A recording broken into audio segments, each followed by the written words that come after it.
prince. C'est ainsi que M. Dutourquet, notre vénérable et savant docteur, appelle la langue béarnaise.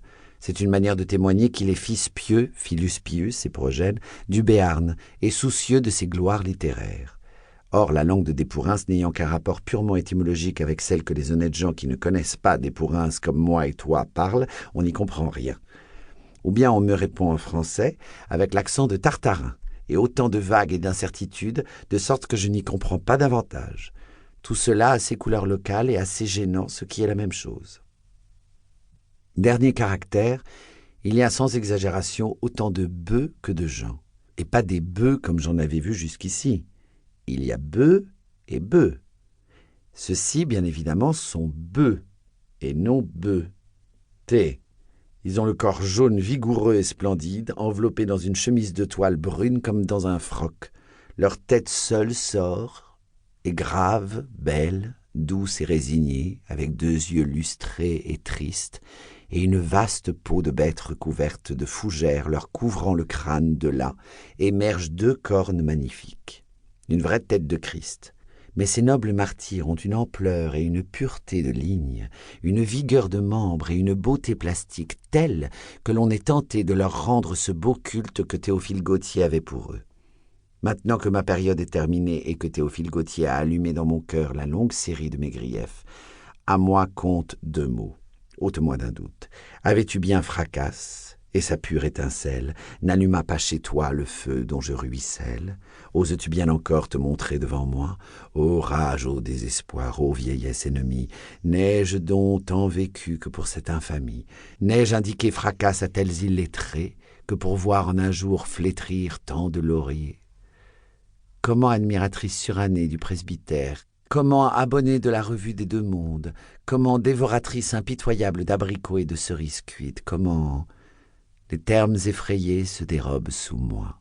Tu n'as pas senti tout ton estomac s'émouvoir à cette phrase admirable. 1er volume, chapitre 3, l'auberge du soleil bleu.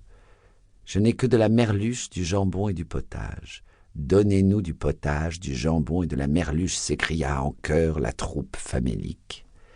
Comment tu n'as pas frémi de joie quand le marquis de Bruyères fait enlever la belle Zerbine et la prend pour maîtresse?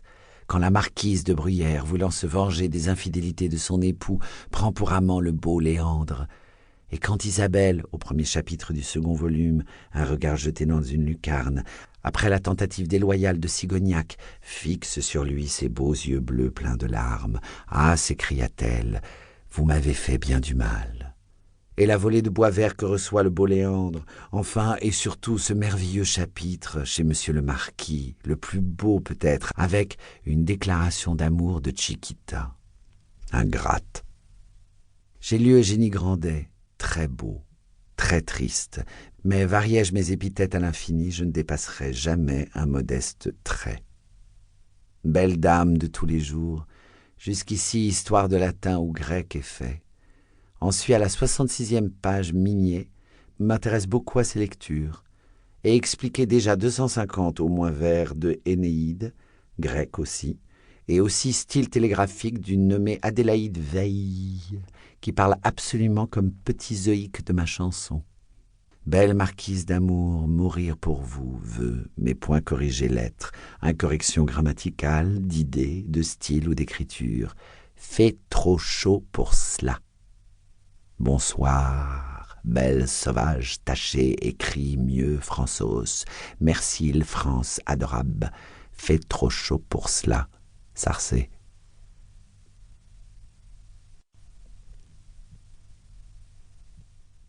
Anna Théveille, Salis de Béarn, septembre 1886.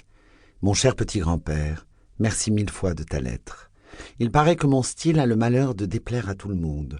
Puisque le genre sublime ne me va pas, j'essaierai du bourgeois. Hier est parti M. Magiteau. J'aurais voulu que tu visses les manœuvres de son épouse et le respect des habitants de l'hôtel. Il avait donné le nom de docteur Magiteau, et sa femme et des lettres nombreuses et des bulletins de la Société d'anthropologie en avaient fait un savant illustre, un médecin fameux.